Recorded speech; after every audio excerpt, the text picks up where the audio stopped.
다임 목사님께서 예고하신 대로 내년의 표어는 듣고 행하라는 내용이 될 것입니다. 듣고 행하는 것, 정말 우리에게 필요한 그런 하나님의 말씀이 아닌가 싶습니다. 그 듣고 행하는 본보기를 오늘 우리가 읽은 본문에서 살펴볼 수가 있는데요. 그것은 하나님과 유다 사이의 계약에 근거합니다. 8절부터의 말씀 보시면은 시드기야 왕이 예루살렘에 있는 모든 백성과 한 가지로 하나님 앞에서 계약을 맺고, 그 계약을 맺은 이후로 무엇을 하는가 하면은요, 자유를 선포한 후에 여호와께로부터 말씀이 예레미야가 임하니라. 자유를 선포했다는 것은 무슨 의미일까요? 9절부터 알 수 있습니다. 그 계약은 사람마다 각기 히브리 남녀 노비를 놓아 자유롭게 하고 그의 동족 유다인을 종으로 삼지 못하게 한 것이라. 이 계약에 가담한 고관들과 모든 백성이 각기 노비를 자유롭게 하고 다시는 종으로 삼지 말라 함을 듣고 순복하게 놓았더니, 그들의 동포를 종으로 삼았었던 그러한 모습들이 쭉 있어 왔는데요. 그런데 이것을 이제 포기하고 그 종되었던 형제들을 자유롭게 해주는 것을 말합니다. 그것이 하나님과 맺은 계약 때문에 실행했었던 내용이라고 밝혀주고 있습니다. 이게 참 긍정적인 게 무엇인가 하면은 10절의 뒷부분에 나와 있듯이 듣고 순복하여 놓았다는 겁니다. 하나님의 말씀을 듣고 순종했다는 거죠. 하나님의 말씀에 순종했다는 것에 대해서 참 긍정적인 내용이라 할 수 있는 것입니다. 또 어떤 부분에 있어서 긍정적인가 하면은 13절부터 보시면은 이런 말씀이 있거든요.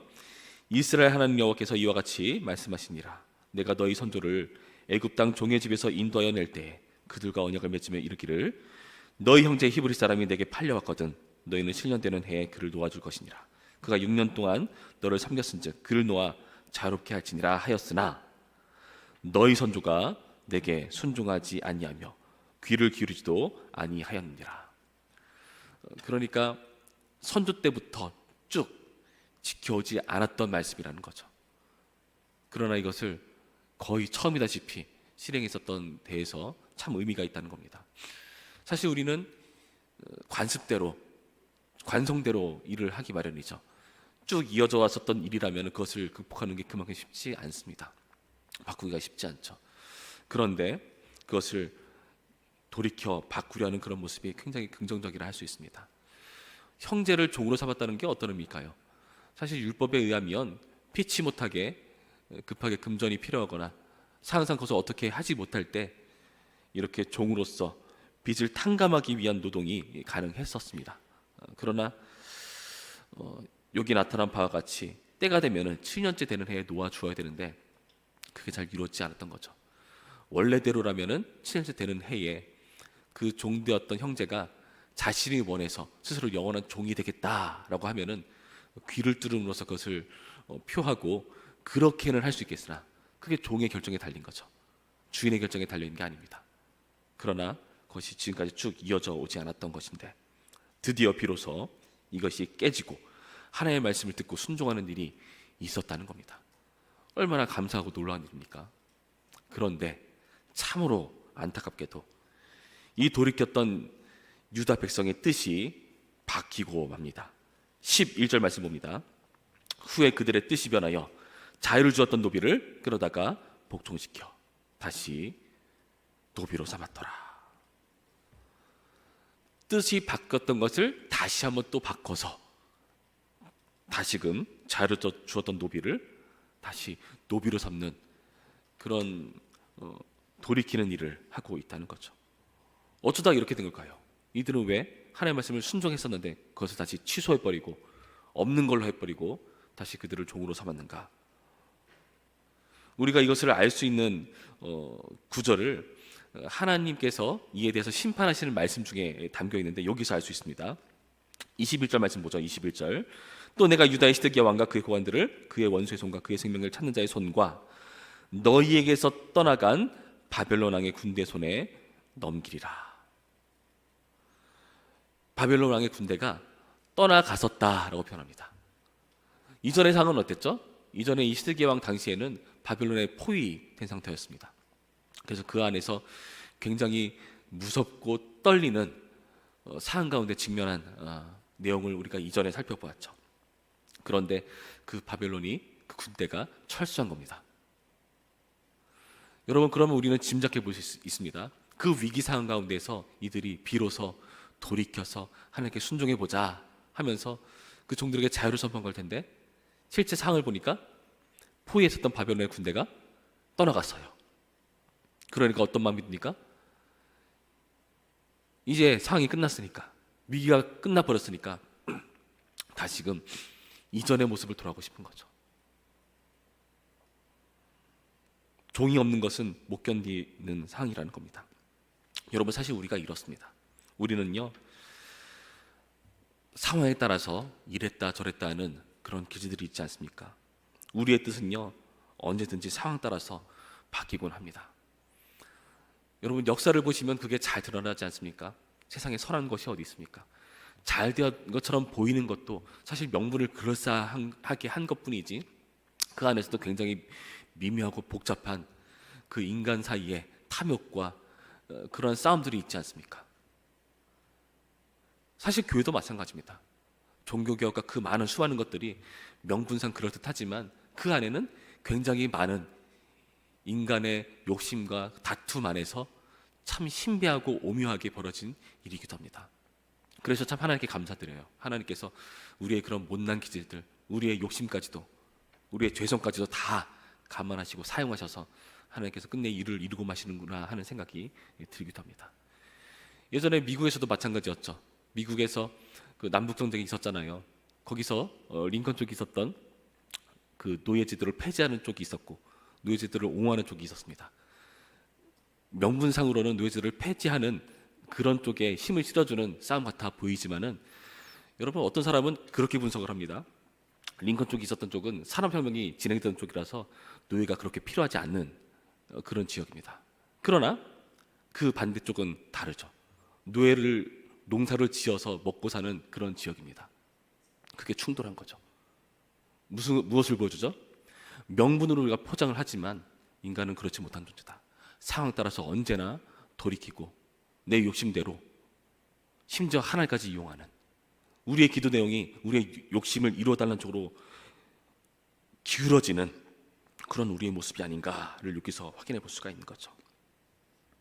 그런데 여러분, 이렇게 돌이켰다는 것은 굉장히 큰 죄입니다. 왜 그런가 하면 하나님과 계약을 맺은 거기 때문이죠. 하나님과 계약을 맺었던 게 어떤 의미인가? 15절부터의 말씀 볼까요?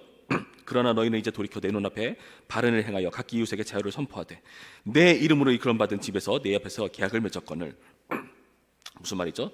내 이름으로 이끌음 받은 집에서 내 앞에서 계약을 맺었다. 하나님과 계약을 맺은 겁니다. 그런데 너희가 돌이켜 내 이름을 더럽히고, 하나님과 맹세기 때문에 이것을 깬 것을 어떻게 여기십니까?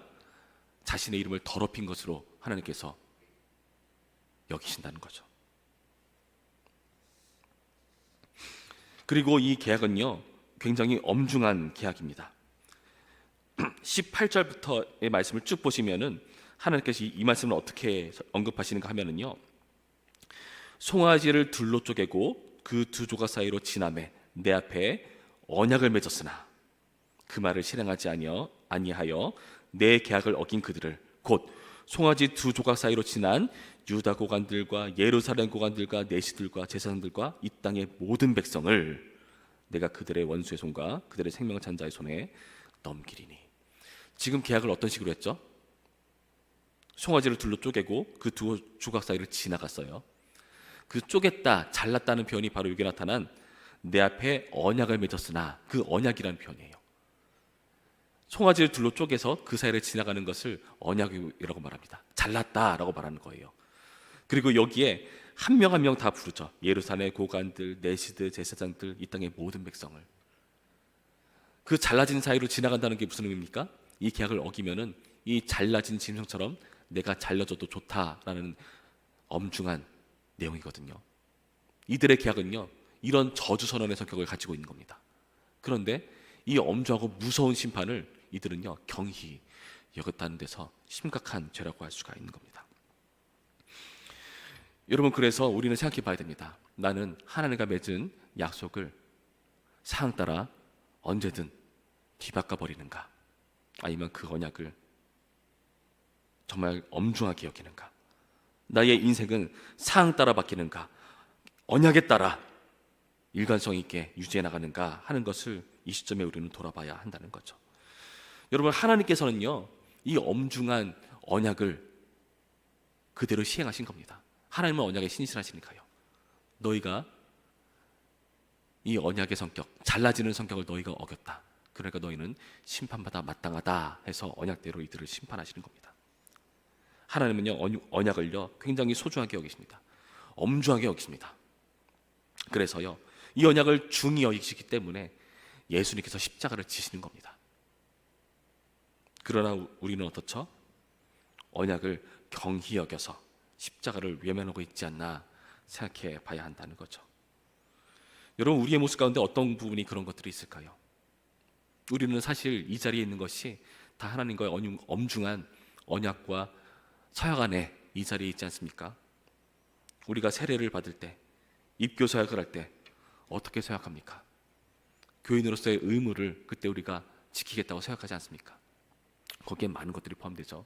11조를 비롯한 헌금 생활이라든지 주일 성수라든지 봉사라든지 여러 가지 내용들이 있습니다. 여러분, 가슴에 손을 얹고 나의 모습을 돌아봅시다. 나는 하나님 앞에서 엄중하게 맹세한 그 서약 앞에 얼마나 엄숙하게 그것을 두렵고 떨림으로 지켜왔는가? 재직을 서약할 땐 또 어떻습니까? 여러분, 우리는요, 언약에 대해서 굉장히 상황 따라 뒤바꿀 때가 있다는 거죠. 물론 세상이 우리가 성도로서 의무를 다하지 못하도록 방해하는 그런 분위기이긴 합니다. 요즘 같은 경우는 부부가 전부 다 경제활동에 뛰어들지 않으면 내 자식 제대로 먹이고 가르치기 힘든 세상이기도 합니다. 이해는 합니다. 회사에서 시도 때도 없이 우리를 불러대고 그만큼 바쁘고 어려운 상황이라는 거 충분히 공감합니다.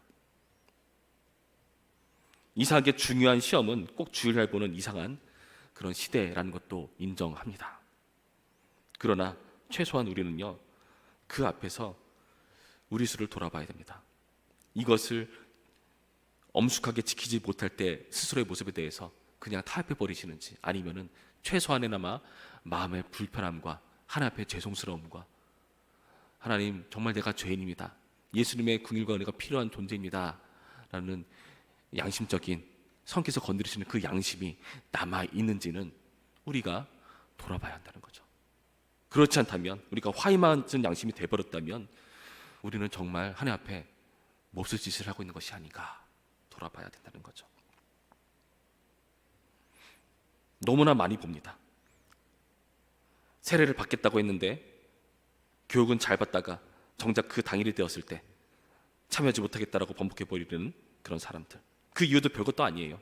그냥 자기의 사적인 일 때문에 그렇다. 하나님 앞에서 엄중히 성수하고 결혼했는데 금방 살아보니까 아닌 것 같다, 이혼하겠다. 너무나 하나님 앞에 언약을 쉽게 여기는 그런 태도가 하나님 앞에 죄를 쌓아가는 것입니다. 여러분, 오늘의 말씀을 통해서 우리의 모습을 그렇게 돌아보셔야 됩니다. 부디 오늘의 말씀을 통해서 주님, 내가 상황 따라 돌이키는 죄인이었습니다.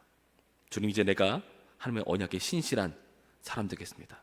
우리 위해서 언약에 신실하신 그 예수 그리스도의 십자가의 사랑을 경히 여기지 않겠습니다. 소중히 여기겠습니다. 그 피의 가치를 우리가 존중합니다 하는 태도로 돌이키는 오늘의 말씀이기를 주님의 이름으로 축원합니다. 기도하겠습니다. 참 좋으신 하나님, 감사합니다.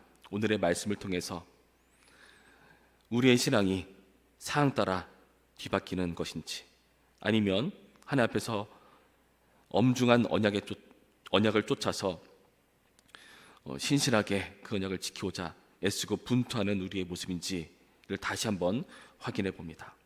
하나님, 우리가 이 자리에 있는 것은 그 예수 그리스도의 십자가라는 엄중한 언약의 실행 안에, 그 효력 안에 있는 존재들입니다. 그런데 우리는 그 효력을 가볍게 여겨서 값없이 주어진 은혜를 가벼이 취급하여서 우리가 그 예수 그리스도의 피값이 우리 모든 인류를 구원하는 피라는 것을 우리가 외면하고 있는 것은 아닌가 돌아봅니다. 오늘의 말씀을 통해 다시 한번 그 언약의 엄중성을 알게 하여 주시옵시고, 주님 앞에 선서한 언약의 신실한 우리 모두가 될 수 있도록 인도하여 주시옵소서. 우리의 양심을 건드리셔서 성께서 늘 말씀하신 것에 듣고 순복할 줄 아는 우리가 될 수 있도록 인도하여 주시옵소서. 예수님의 이름으로 기도했습니다. 아멘.